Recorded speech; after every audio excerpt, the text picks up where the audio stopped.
नमस्कार दोस्तों, स्वागत है एक बार फिर से आपका हमारे चैनल में। आए हैं फिर से एक नई जानकारी के साथ आपके लिए एक नई जानकारी लेकर दोस्तों। ठीक है, तो आज हम बात करने वाले हैं दोस्तों पीटीटी 2024 के बारे में, जो भी वीएमओयू की ओर से जो दिशा निर्देश आए हैं उनके बारे में। ठीक है, कार्यालय समन्वयक पीटीटी 2024 है दोस्तों, इनकी ओर से नोटिफिकेशन आया है। तो जैसा कि आपको पता है, पहले जो पीटीटी का एग्ज़ाम अपनी अलग यूनिवर्सिटी करवाती थी, लेकिन अब की बार ये काम ये वीएमओयू जो अपनी है, वर्धमान महावीर खुला विश्वविद्यालय जो कोटा में है, इसका मुख्यालय, तो इसको सौंपा गया है दोस्तों। ठीक है, ये कार्य इसको सौंपा गया है। और ये अपना RSCIT का जो एग्ज़ाम होता है, ये वीएमओयू यूनिवर्सिटी के द्वारा ही होता है दोस्तों। ठीक है, ये जानकारी मैं आपको बता देता हूँ। तो बिना देरी करे हुए आपको वीडियो में बताता हूँ कि कैसे जो पीटीटी का जो एग्ज़ाम होता है, उसमें विद्यार्थियों द्वारा जो जो संशय होता है विद्यार्थियों के मन में कि हमारा फॉर्म कैंसिल हो जाएगा तो हम क्या करेंगे, हमारा 12th का रिजल्ट नहीं आया तो हम फॉर्म कैसे भरेंगे, अगर हमारी फीस बीच में अटक गई है तो हम कैसे ले सकते हैं रिफंड।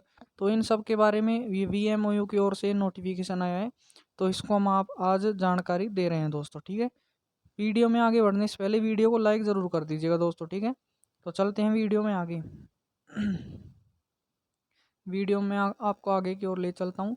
तो अपना जो पहला जो निर्देश है, पहला जो बच्चों की ओर से जो क्वेश्चन पूछा जाता है दोस्तों, वो ये है कि क्या यह है वीएमओयू संचालित बीएड दूरस्थ शिक्षा में प्रवेश के लिए आयोजित की जा रही है दोस्तों। दूरस्थ शिक्षा के लिए क्या ये बीएड के लिए प्रवेश के लिए की जा रही है दोस्तों? तो इसका उत्तर वीएमओयू की ओर से आता है कि यह राज्य सरकार द्वारा आदेशित राज्य के लगभग 1400 महाविद्यालयों में द्विवर्षीय बीएड, 4 वर्षीय इंटीग्रेटेड बीए बीएड या बीएससी बीएड में प्रवेश हेतु आयोजित की जाने वाली परीक्षा है। तो पहले प्रश्न में ये पूछा गया है कि ये वीएमओयू करवाता क्या है और ये पीटीटी क्या होता है। तो इसके बारे में पहला निर्देश दिया गया है दोस्तों कि ये इंटीग्रेटेड बीए बीएड और बीएससी बीएड 4 साल में करवाता है और द्विवर्षीय बीएड के बारे में करवाता है दोस्तों। ठीक है, इसके लगभग 1400 कॉलेज हैं, 1400 कॉलेज इसके लगभग हैं।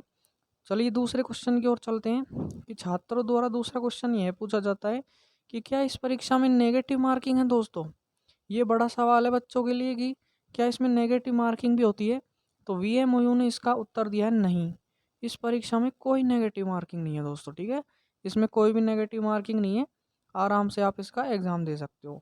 तो तीसरा प्रश्न जो बच्चों द्वारा पूछा जाता है वो है कि आवेदन करते समय हमें कौन से दस्तावेज अपलोड करने होंगे। जो अपन एप्लीकेशन फॉर्म फिल करते हैं उस समय अपन को कौन कौन से जो अपन को डॉक्यूमेंट होते हैं वो कौन कौन से डॉक्यूमेंट अपलोड करने होते हैं। तो इसका वीएमओयू ने जवाब दिया है कि आपको आवेदन करते समय केवल फ़ोटो, हस्ताक्षर एवं बाएं अंगूठे का निशान, ये तीनों चीज़ अपलोड करने होंगे। प्रत्येक की साइज 100 KB से कम होनी चाहिए दोस्तों। ठीक है, ये 3 चीज़ ही मांगी है, ज़्यादा कोई आपसे डॉक्यूमेंट नहीं मांगे दोस्तों। ठीक है, वीएमओयू की ओर से जो चौथा क्वेश्चन, ये बच्चों की ओर से जो चौथा क्वेश्चन पूछा जाता है वो ये है कि मेरे पास वर्तमान में ओबीसी अन्य पिछड़ा वर्ग की जाति प्रमाण पत्र नहीं है, क्या मैं ओबीसी श्रेणी भर सकता हूँ दोस्तों। जैसे जैसे मैं ईडब्ल्यूएस कैटेगरी से हूँ दोस्तों। ठीक है, लेकिन मेरे पास ईडब्ल्यूएस का वो सर्टिफिकेट नहीं है, तो क्या मैं फॉर्म पीटीटी का भर सकता हूँ। तो इसका उत्तर है नहीं। आज की आवेदन तिथि तक आपके पास ओबीसी का प्रमाण पत्र होना आवश्यक है, जो 1 वर्ष से अधिक पुराना नहीं होना चाहिए दोस्तों। ठीक है, तो इसका सख्त मना की है विभाग ने कि आपके पास जाति प्रमाण पत्र होना आवश्यक है दोस्तों, इसके बिना फॉर्म नहीं भर सकते। चलते हैं अगले क्वेश्चन की ओर कि मेरा पेमेंट हो चुका है मगर मेरे पास अभी तक चालान नंबर नहीं आया, क्या करूं।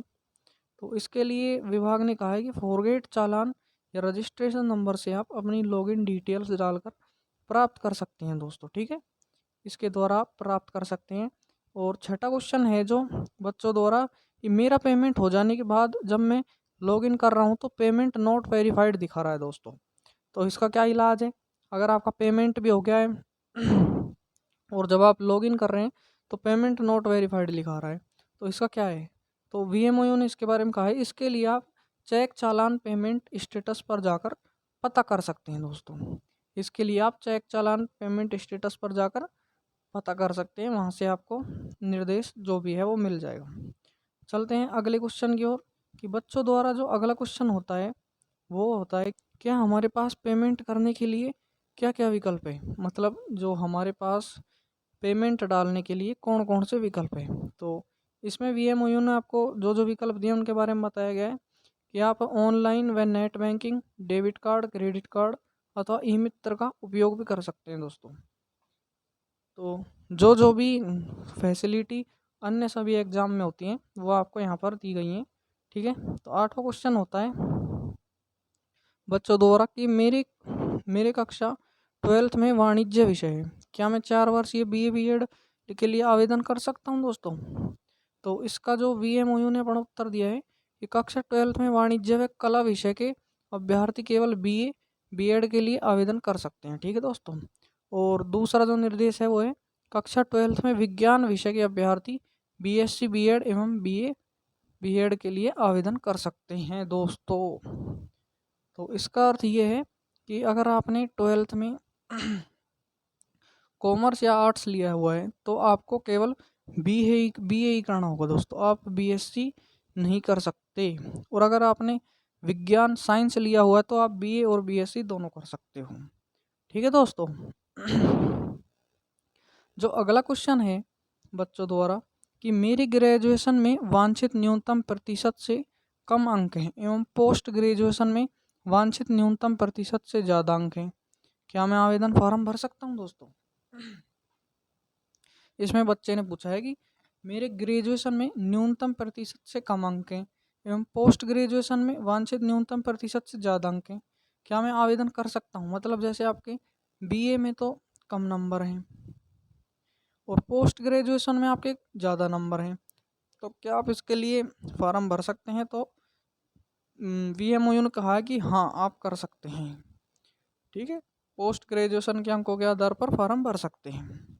अगला जो क्वेश्चन है वो है कि मेरे ग्रेजुएशन एवं पोस्ट ग्रेजुएशन में वांछित न्यूनतम प्रतिशत से कम अंक हैं, क्या मैं आवेदन कर सकता हूँ।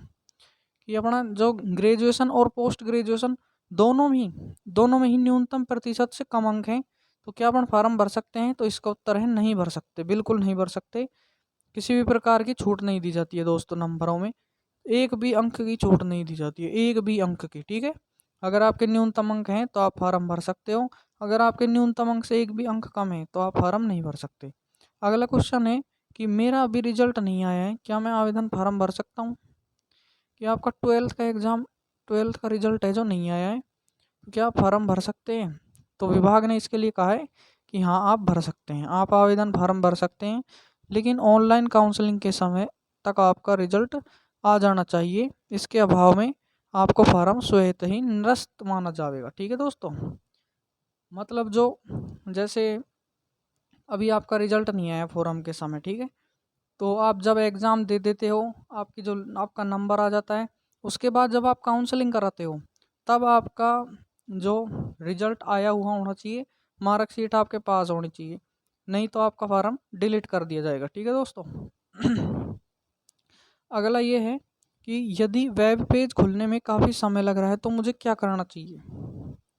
तो वेब पेज खुलने में समय लग रहा है तो ये लिखा हुआ है कि पंजीकरण गति कई कारकों पर निर्भर होती है, जैसे साइट कई बार लो हो जाती है दोस्तों, तो इंटरनेट गति या फिर अन्य कारण आप चेक कर सकते हैं, 15 मिनट के अंतराल के बाद पुनः प्रयास कर सकते हैं, आदि आदि इसमें दिया हुआ है दोस्तों। ठीक है, और ये लिखा हुआ है कि मुझे यह कैसे ज्ञात होगा कि मेरा आवेदन पंजीकृत हो गया है।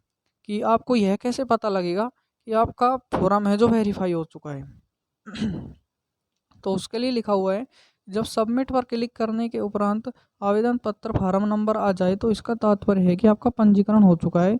इस पंजीकरण संख्या को सावधानीपूर्वक नोट कर सुरक्षित रख लें, अन्यथा आप आवेदन पत्र का प्रिंट प्राप्त नहीं कर पाएंगे दोस्तों। तो आपको इसको पंजीकरण रोल नंबर जो आपका फॉर्म नंबर है उसको सेव रख लेना है। अगर फॉर्म नंबर आपका आ जाता है तो आपका फॉर्म एक्सेप्ट हो चुका है। ठीक है, अगला जो दिया हुआ है वो है कि मुझे यह कैसे सुनिश्चित होगा कि मेरा आवेदन फार्म सुरक्षित या सेव हो गया है, कि मेरा फार्म है जो सेव हो गया है, यह मुझे कैसे पता लगेगा। तो इसमें लिखा हुआ है कि सफल पंजीकरण के प्रति शंका होने पर अभ्यर्थियों को सलाह दी जाती है कि वे उसी वेब पेज के रीप्रिंट पर जाएं और प्रिंट आउट प्राप्त कर लें, और इस प्रकार वे अपने आवेदन की सॉफ्ट कॉपी या हार्ड कॉपी को सुरक्षित रख सकते हैं। ठीक है दोस्तों, इस प्रकार अपन सुरक्षित रख सकते हैं।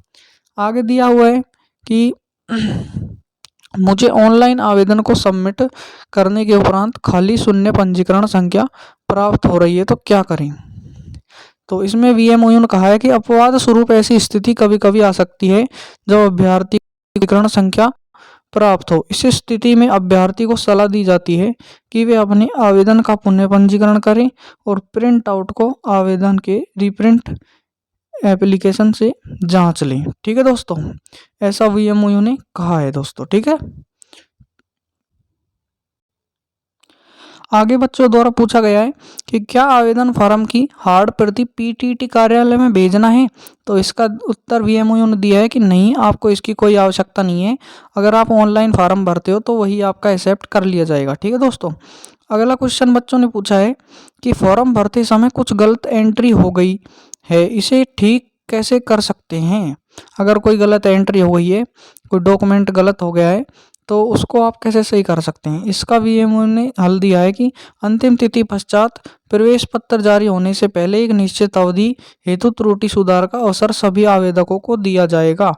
मतलब आप जो फार्म की अंतिम तिथि है उसके बाद आपको कुछ समय दिया जाएगा, उसमें आप अपनी त्रुटियों को सही कर सकते हैं। साइट पर जाके ऑनलाइन रूप से आप इनको सही कर सकते हैं। अगला जो प्रश्न पूछा गया है वो है कि फॉर्म भरने में कोई समस्या होने पर कहाँ संपर्क करना है। अगर फॉर्म भरने में आपको कोई समस्या आ रही है तो आपको कहाँ संपर्क करना है। तो इसके लिए VMOU ने कहा है कि आप 8 बजे से लेकर शाम को 8 बजे तक इन नंबर्स पर फ़ोन कर सकते हैं।